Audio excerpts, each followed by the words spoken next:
Crianças até 8 anos, pode passar.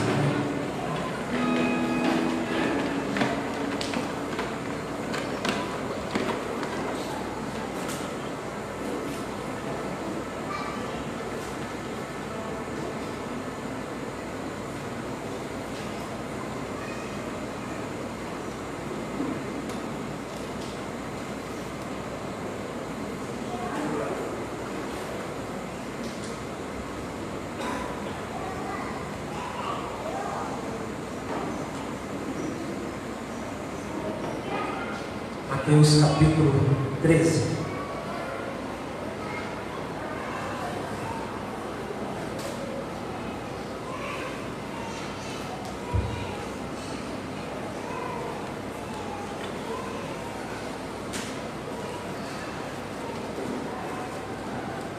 Mateus 13, verso 24.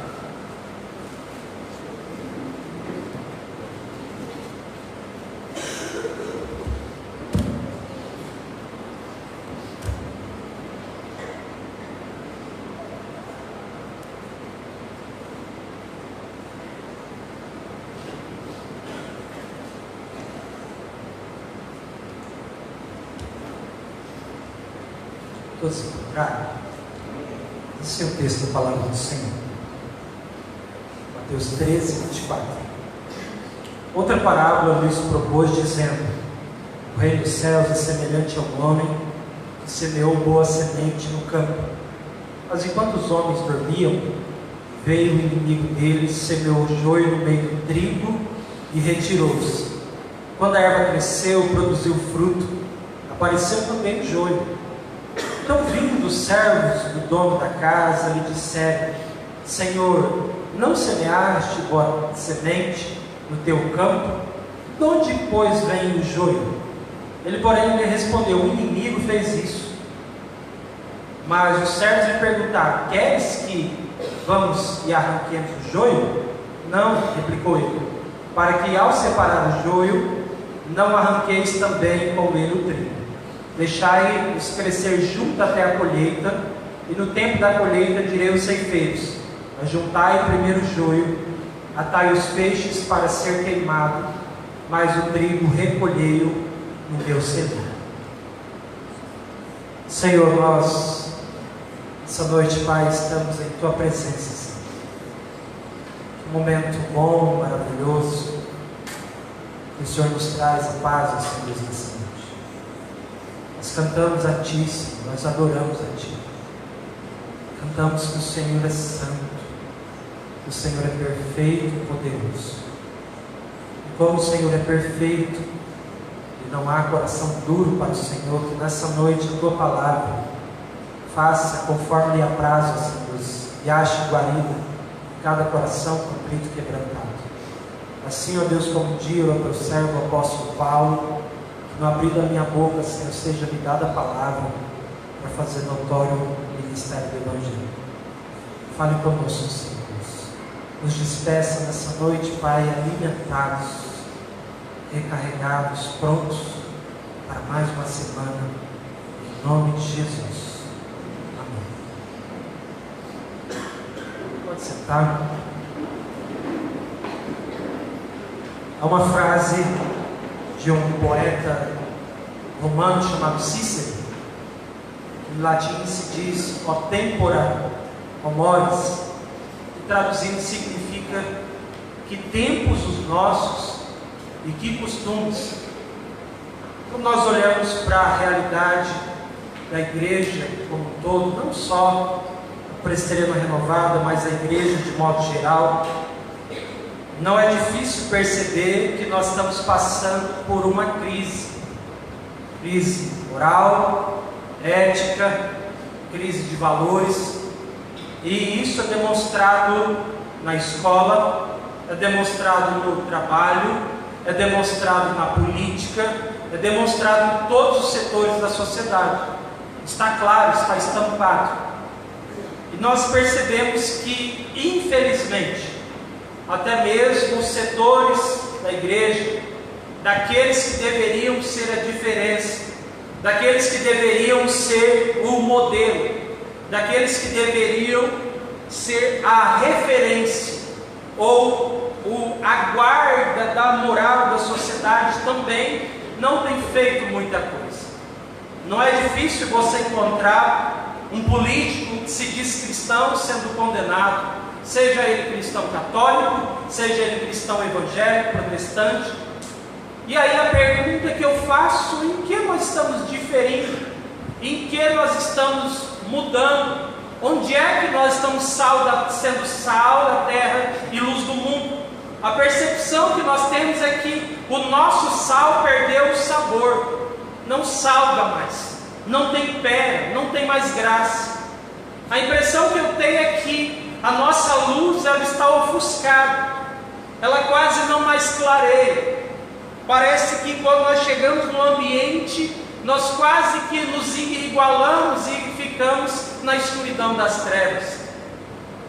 E com esses problemas que a igreja carrega, dito isto de todas as igrejas, não estou falando aqui da nossa em especial, mas da igreja cristã brasileira nesse caso, é que muita gente acaba tomando essas desculpas para ele não seguir a Cristo, para ele não ter um compromisso real com Deus.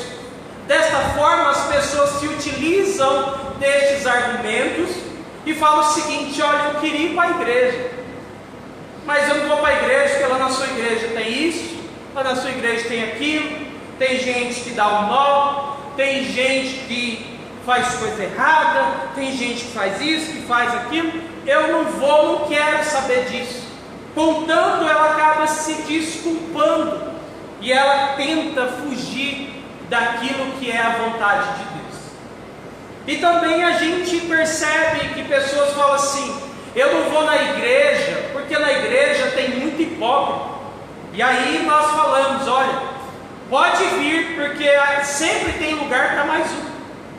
Ou então a pessoa fala: olha, eu quero ir para a igreja porque a igreja é um hospital.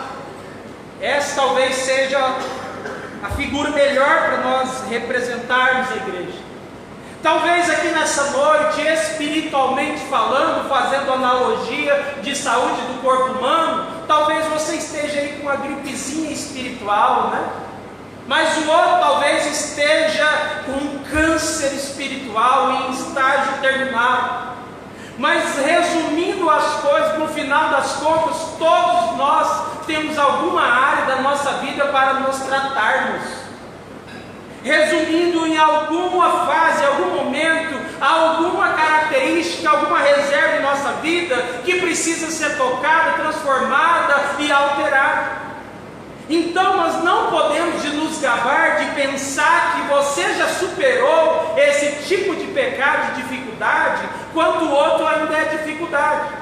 Por exemplo, eu não sinto mais vontade nenhuma de beber. Eu não tenho problema com bebida, embora já bebi demais na vida. Mas para mim não faz falta, para mim não é uma luta, para mim é um caso vencido. Mas eu não posso olhar para alguém que tem problema nessa área e dizer para ele: você é fraco, você não dá conta, você não renuncia, você não é capaz. Eu não posso fazer isso, porque de repente eu consegui me livrar do álcool, mas existe outra coisa na minha vida que eu não consegui livrar, e esse alcoólatra já se conseguiu. Então isso significa, irmãos, que não escapa ninguém. Significa que todos nós temos dificuldades, todos nós temos lutas, e nós percebemos que no meio do povo de Deus sempre terão aqueles que não são de Deus. Sempre haverá pessoas que estarão no meio, mas não são do meio. Estarão no corpo, mas não são do corpo. E aí a gente fala assim: nossa, a igreja deveria ser um lugar perfeito. Irmãos, igreja perfeita só no céu. E se você está lutando com a igreja perfeita, eu vou orar para você morrer, porque aí você vai encontrar a igreja perfeita lá. É lá no céu. Antes disso não tem. Mas antes disso a gente pensa assim: pastor, mas será que não dá para tirar então o joio do meio do trigo? A gente poderia tirar E estava resolvido. E aí, como é que a gente qualificaria isso? Qual parâmetro a gente teria para medir a santidade? Será que se tivesse um santômetro, seria ótimo? Vem cá, irmão, passa no santômetro aqui.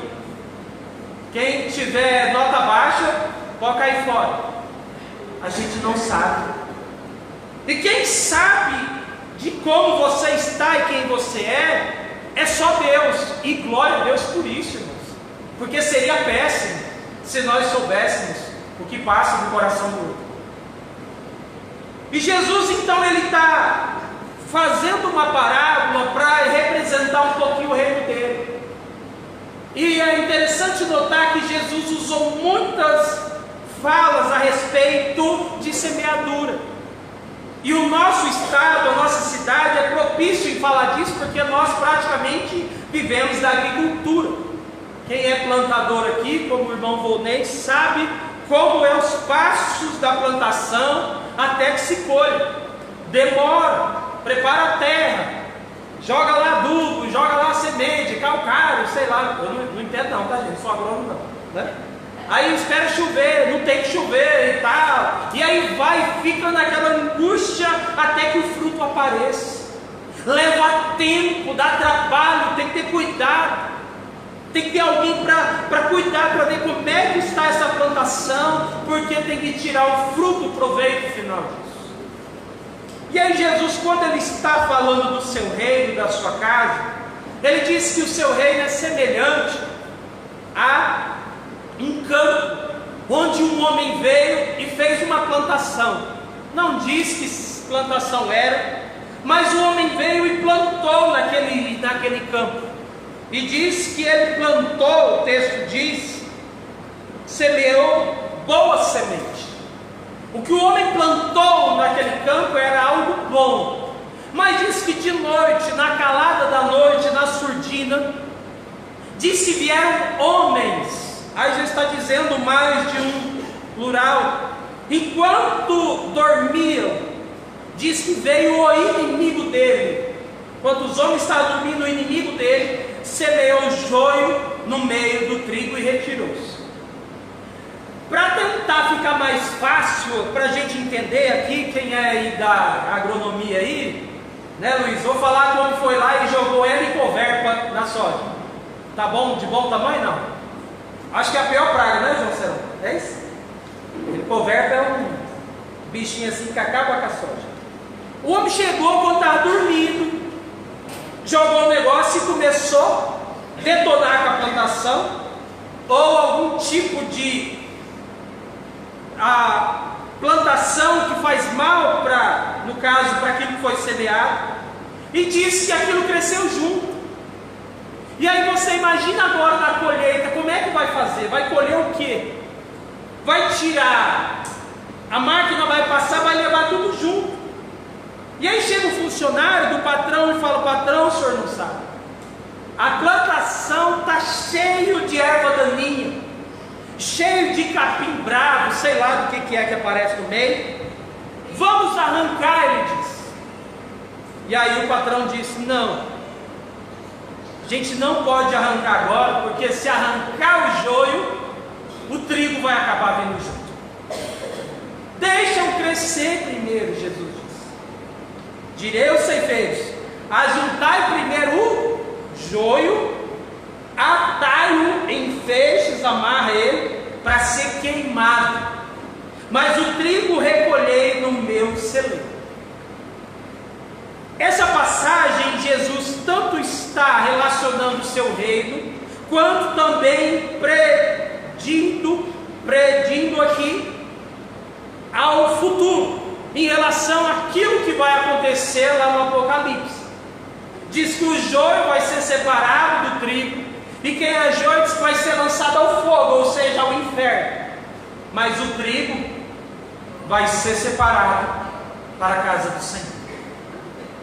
Em outras palavras, o Senhor estava dizendo: a humanidade vai ser composta basicamente de dois tipos de pessoas, de joios e de trigos. Só que a gente não pode arrancar o joio do meio do trigo, você arrancar o joio, o trigo vai junto. Deixa para mim fazer isso. Deixa para o final, deixa que cresça. Na hora certa nós vamos separar o joio do trigo, os bodes das ovelhas. E assim então entrarão no reino de Deus.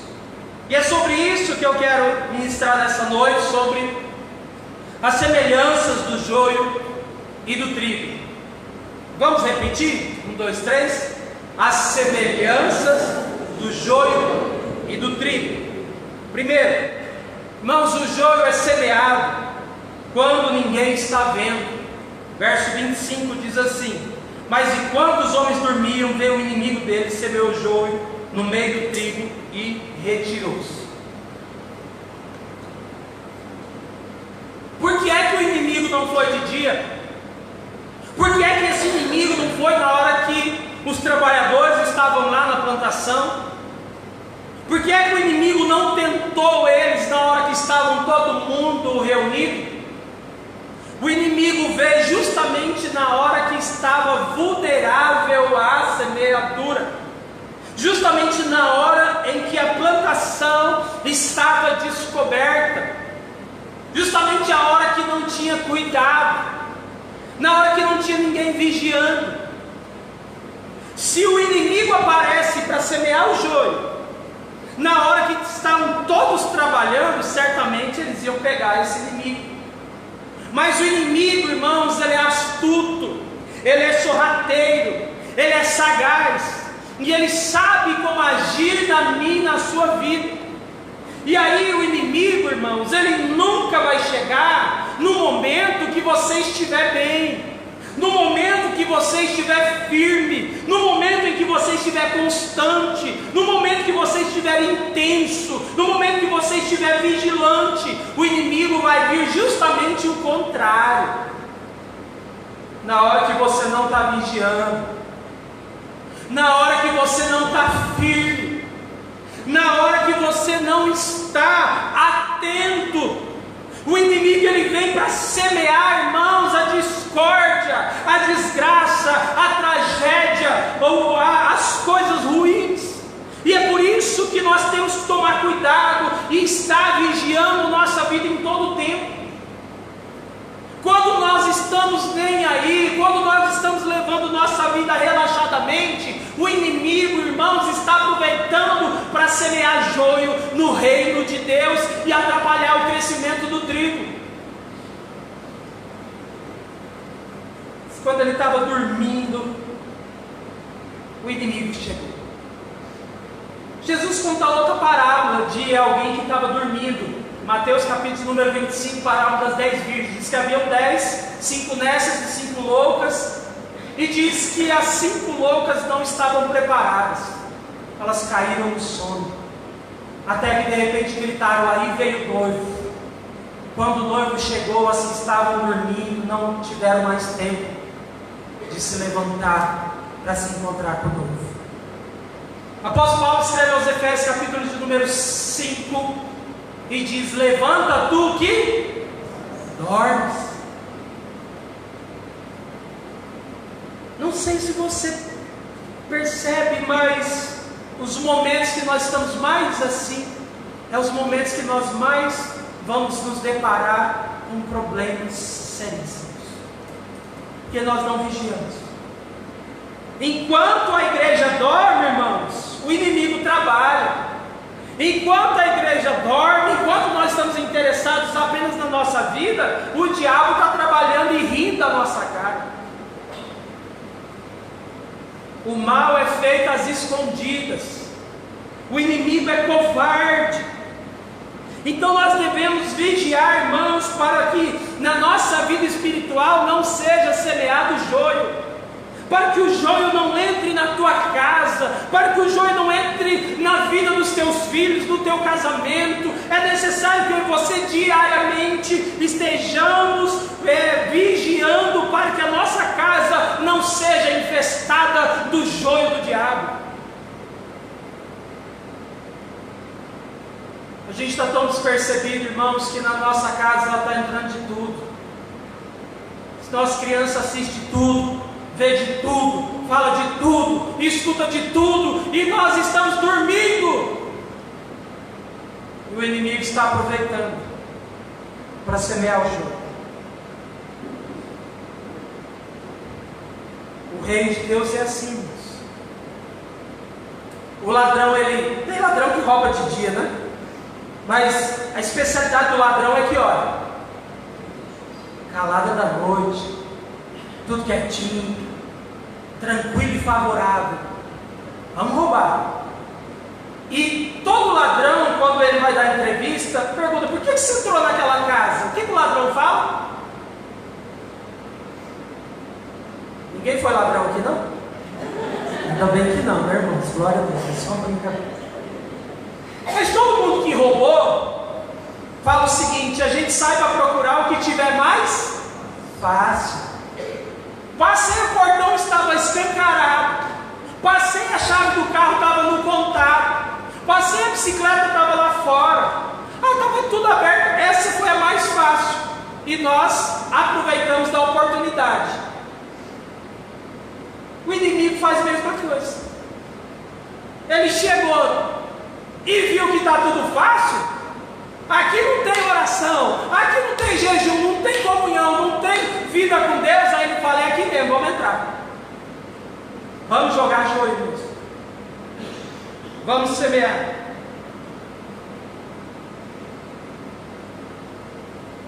Diz que malandro é malandro e mané é mané. O diabo é um malandro, mas muitas vezes nós estamos dando de mané.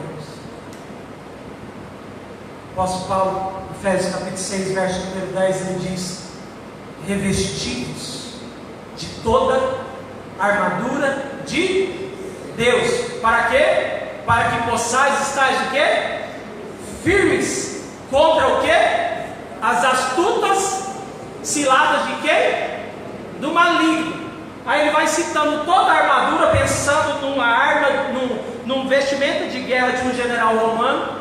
E ele diz, e ele fala: depois de ter feito isso, ficai o quê? Firmes. É preciso, irmãos, que a gente esteja atento.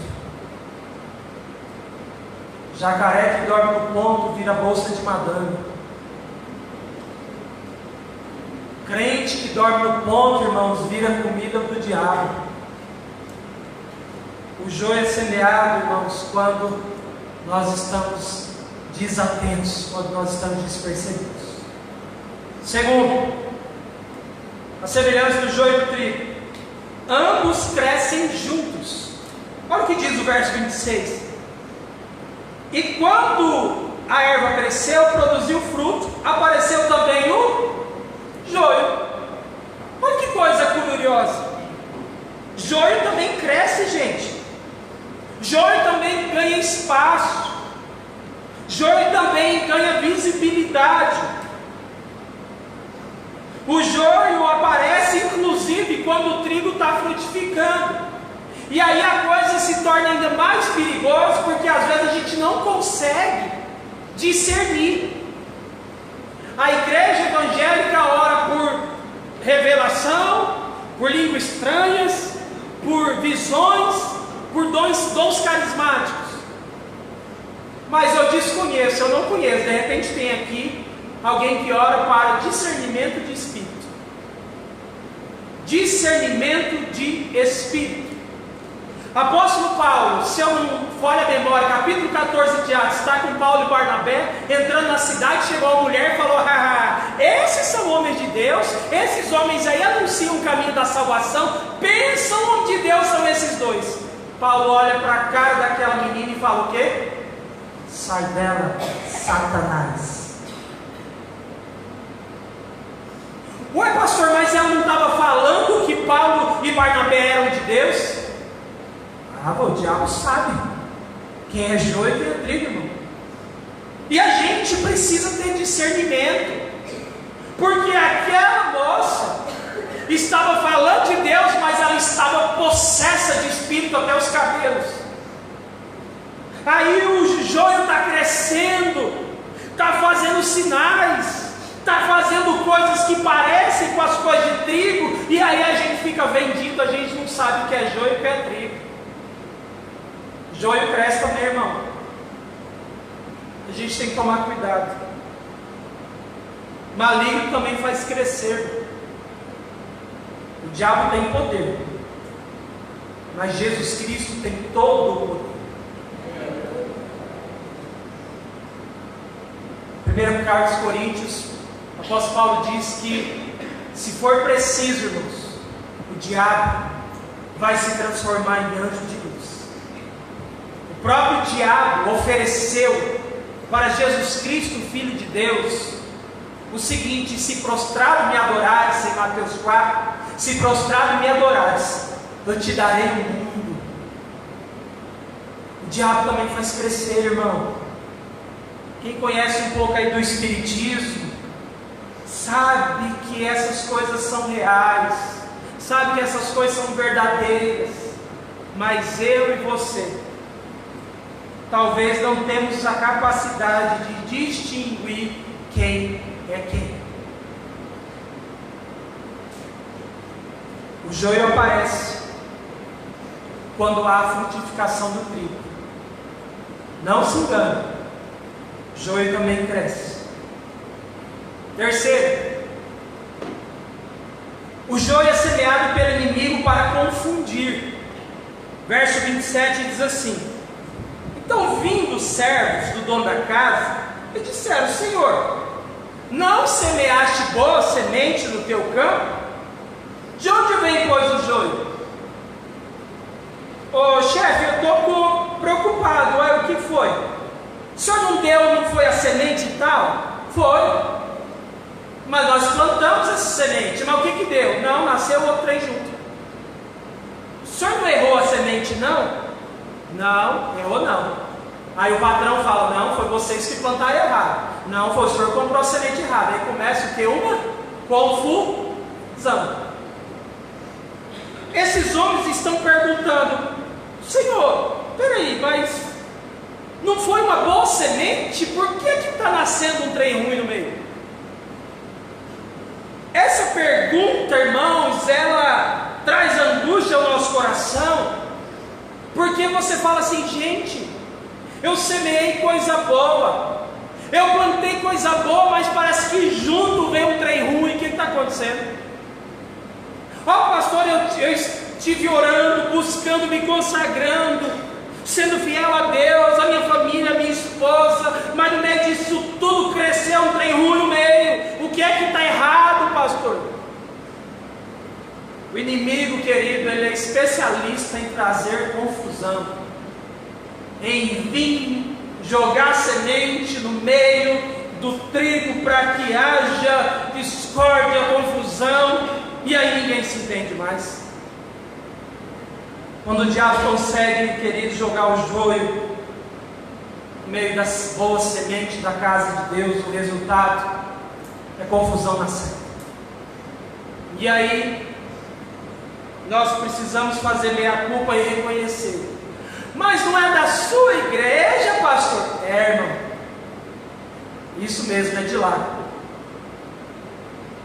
Mas é assim, né? A Bíblia diz que há o joio no meio do trigo e a gente não pode arrancar o joio. Quem pode fazer isso, irmãos, é só Jesus. Nós, na nossa santidade, ou na nossa vontade de ser juiz, ou vontade de ser Deus, como Adão e Eva, nós queremos qualificar e quantificar as pessoas. E aí a gente acha que a gente sabe quem é melhor para estar na igreja ou não. Você já não fez uma lista na sua cabeça? Sim. Ah, esse aqui podia sair da igreja. Se saísse ia ser bom, hein? E podia vir aquele outro fulano. Porque a gente acha, irmãos, que primeiro nós somos juízes. Segundo, que nós achamos que nós somos tão santos, e nós temos a capacidade de dizer que o pecado do outro é maior que o nosso. Aos Romanos capítulo 3, Paulo escreve: todos pecaram, estão destituídos da glória de Deus. Quem pode tirar, ou quem pode colocar, querido, chama-se Jesus Cristo. nós não temos o direito de tirar e nem colocar ninguém que seja. Porque as ovelhas são dele. É ele que guia, é ele que pastoreia, é ele que alimenta. Mas quando o joio vem no meio do trigo, dá essa confusão. E aí a gente fica achando que nós podemos agir para resolver a situação. E aí no próximo verso vai responder isso. No meio da confusão de joio e trigo, a gente não pode fazer nada a não ser orar e esperar em Deus. E a gente pergunta: por que na igreja também há pessoas ruins? Por que na igreja há escândalos? Por que há confusão na igreja? Vou contar um caso bárbaro, irmãos, que aconteceu lá em Maringá, na Assembleia de Deus. Foi noticiado no Brasil todo. Estava tendo festa da igreja, irmãos, de manhã. Um irmão que inclusive tinha cargo na igreja, presbítero, sequestrou uma menina de 10 anos, fugiu com essa menina, violentou, estrangulou, esquartejou e colocou fogo no corpo da menina. O cara, depois de ter feito tudo isso, ele voltou para o culto, ficou até o final, recebeu a bênção, cantou louvores, como se nada tivesse acontecido. Passou um dia, passou 2, passou dias, procuraram em todos os buracos daquela igreja onde poderia estar uma menina de 10 anos, chamaram a polícia, entraram em desespero, e procura dali, procura daqui, a igreja orando, a igreja orando, a igreja orando, até que esse cara se entregou para a polícia e disse: foi eu que fiz. Se entregou, pegou lá não sei quantos anos de prisão, e foi, irmãos, o maior escândalo em Maringá. Quem lembra dessa história? Quem ouviu essa história? Deve ter aí 5 anos, talvez mais. E não só repercutiu na Assembleia de Deus, mas em todas as igrejas evangélicas. E aí, qual é a pergunta que o não crente fez? Qual é a pergunta que o não crente fez nessa hora e falou? Ué, mas não é da onde? Da igreja? Não era diácono? Não era presbítero? Não era pastor? Ou não era sei lá o quê? Era, irmão, mas era joio. Infelizmente, casos assim, Jesus disse que ai daqueles por quem vem o escândalo, mas aquele que trouxer o escândalo, e principalmente escandalizar os pequeninos do Senhor, é melhor pegar uma grande pedra, amarrar no pescoço e se lançar no mar. O joio ele é semeado para ele confundir, é semeado pelo inimigo para confundir. Todas as vezes que nós temos um escândalo, a igreja sofre, a cidade sofre, e as pessoas perguntam: olá, mas não é crente, mas não é cristão. Tinha que perguntar: isso aí não era trigo, pastor? Era joio? Olha, pelo visto tem cara de ser joio. É triste nós sabermos que homens como Eduardo Cunha, Anthony Garotinho e mais uma patota toda aí se dizem evangélicos. O Anthony Garotinho, quando foi ser preso, para ele não ficar na cela junto com os demais presos, sabe o que ele falou? Ele apresentou o diploma de teologia. Nossa, queimou a classe. O cara foi conhecedor das escrituras, mas servindo como joio. Então, com isso eu quero chamar a tua atenção para quê? Que eu e você, nós não podemos dizer quem é joio e quem é trigo. O joio vai crescer, mas na hora certa ele vai ser arrancado e vai ser jogado no fogo. Quarto, o joio só pode ser arrancado na hora certa. O joio só pode ser arrancado na hora certa. 28 e 29 diz assim: ele, porém, respondeu: um inimigo fez isso. Mas os servos lhe perguntaram: não, beleza, já descobrimos. Quer que a gente arranquemos então o joio? E ele respondeu o que? Verso 29: incisivamente, não. Replicou ele: para que ao separar o joio, não arranqueis também com ele o trigo. Vamos arrancar, vamos tirar do nosso meio. Aí o Senhor fala: não pode tirar não. Deixa ele aí queimando. A igreja, vocês também. É importante ele estar por aí também. Mas por que, pastor? Porque nós precisamos, irmãos, ter padrão. Nós precisamos saber quem são e quem não são. Quem é joio e quem é trigo, quem é bode e quem é ovelha, quem é luz e quem é trevas. Se não existisse as trevas, nós não saberíamos o que é a luz, irmãos. Se não existisse a maldade, nós não saberíamos o que é a bondade. Se não existisse o pecado, nós não saberíamos o que é a santificação. Então, como dizia meu sogro, quando vê a barba do vizinho pegando fogo, coloca a sua de molho. Então, quando você vê o joio crescendo e a coisa está pegando, é um sinal para dizer para nós o que? Fica esperto, fica preparado. E como Paulo escreve a primeira carta aos Coríntios, capítulo de número 10, ele diz o seguinte: aquele que cuida estar de pé, faça o quê? Olhe para que não caia. Você que está aí: eu sou santo, pastor, eu sou melhor que fulano, que fulana, olha, a igreja seria melhor se fosse com gente só da minha laia e tal. Paulo diz: cuidado para você não cair, tá? Cuidado para você não cair. O joio só vai ser arrancado na hora certa. Diz que Jesus, na hora certa, ele vai apartar os bodes das ovelhas. E é bom, irmãos, que haja escândalos mesmo, porque aí separa, sabe? Quem é quem?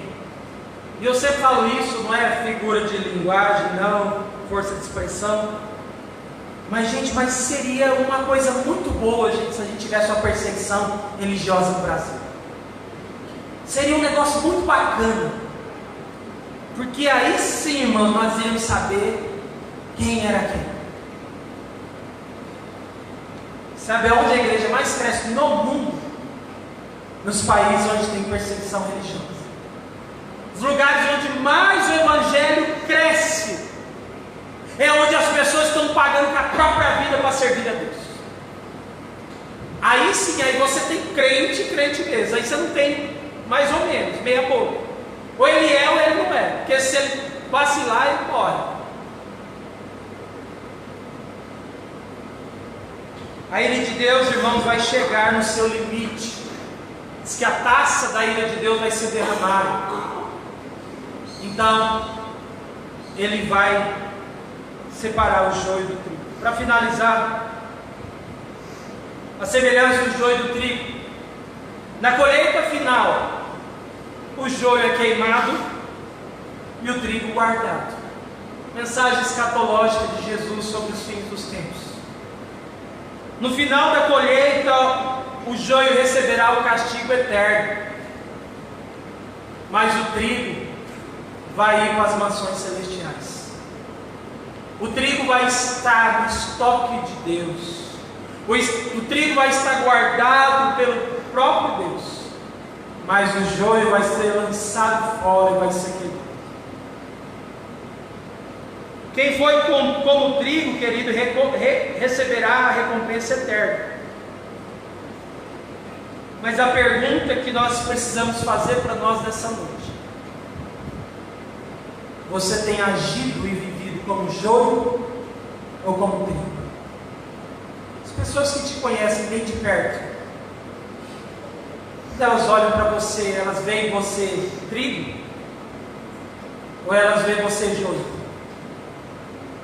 As pessoas são bem próximas de você, ou lá onde você passou no teu trabalho, aquela pessoa que você fez negócio, como que ele olha para você? Você sendo joio ou sendo trigo?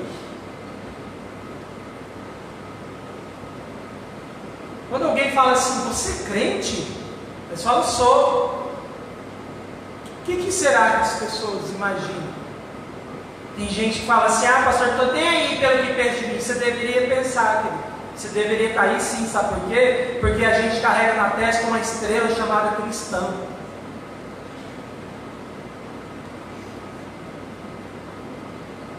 Nós somos chamados para ser diferente, para ser sal da terra e luz do mundo. E se você não está fazendo isso, você está fazendo o trabalho de joio. Quem somos nós, queridos? Você é joio ou você é trigo? Como eu disse, se hoje fosse a última ceia, você seria guardado nos portais eternos, ou você seria queimado como joio? Vamos colocar de pé. As semelhanças do joio e do trigo. Primeiro,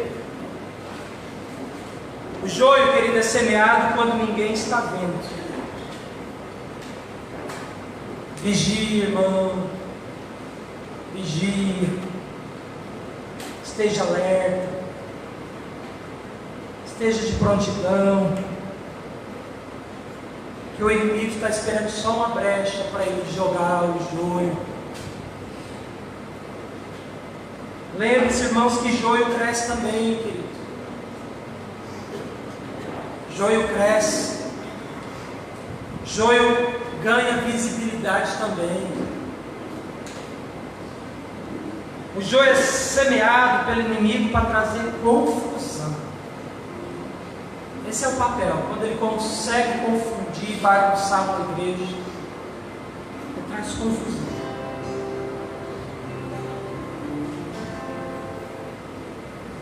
A palavra de Deus é assim, sim ou não. Passar disso, querido, é do diabo. A palavra do Senhor nos diz que nós precisamos estar atentos, vigilantes. O nosso Deus, querido, não é Deus de confusão. Nosso Deus não é Deus de confusão. Lá em Novo Olimpo, uma certa vez, tinha um jovem que estava namorando com uma moça, e eles já estavam demasiados e tal, ele na casa dela, ela na dele, e vice-versa. E aí um dia eles foram de uma profeta, não sei o que das quantas lá da cidade, a mulher estava revelando tudo mais um pouco, e aí chegou lá, a profeta revelou para eles que Deus tinha um chamado na vida deles. Ok, até aí tudo bem, né? Se casa, arruma a vida e amém. E aí a mulher falou assim, olha, é para vocês ir urgente para Campo Novo do Parecis, que Deus tem uma obra com vocês lá. Se possível, semana que vem é para vocês ir para lá, porque Deus está querendo vocês lá em Campo Novo. E aí ele correu lá em casa, né, todo feliz, pastor, o senhor não sabe o que aconteceu? Eu falei, o que foi? Mas fui orar lá na casa da fulana, tinha uma irmã de fora aí, e ela revelou, pastor, que é para eu e a fulana ir embora, para a gente pegar nossas coisas e ir embora para Campo Novo, que Deus tem uma obra missionária lá na nossa vida. O que o senhor acha? Eu falei para ele, assim como o dono da fazenda aqui, querido, isso é do diabo. Uai, pastor, o senhor está doido, mas é um profeta. Eu falei, eu deveria estar revelado que vocês estão amaziados, né? Não revelou isso para você não? Como é que você quer fazer uma coisa sem resolver outra? Eu falei, na hora que você casar, na hora que você colocar sua vida no altar, na hora que você estiver bem, você tem a bênção para você ir para Campo Novo, para onde você quiser. Mas o inimigo ele vem para confundir. Ele planta a coisa na nossa cabeça para dizer assim: precisa não, meu jeito tá bom. E aí a gente vai empurrando com a barriga, querido. O João ele veio para fazer isso. Talvez se eu não tivesse sido tão incisivo com o moleque, ele tinha juntado as malas com a menina e ido embora. O joio só pode ser arrancado na hora certa, querido. E o joio ele é bom porque o joio coloca a nossa barba de molho. A gente fica esperto. Quando acontece uma coisa ruim assim, quando tem uma queda no negócio, você fica esperto. Você começa a orar mais, você começa a jejuar mais, vigiar mais. Então deixa Deus fazer esse serviço. Não queira ser juiz no lugar de Deus, não, porque você não foi chamado para ser juiz. Você foi chamado para adorar. Só Deus sabe aqui nessa noite quem é joio e quem é trigo, querido. Ou pelo menos quem está agindo como joio.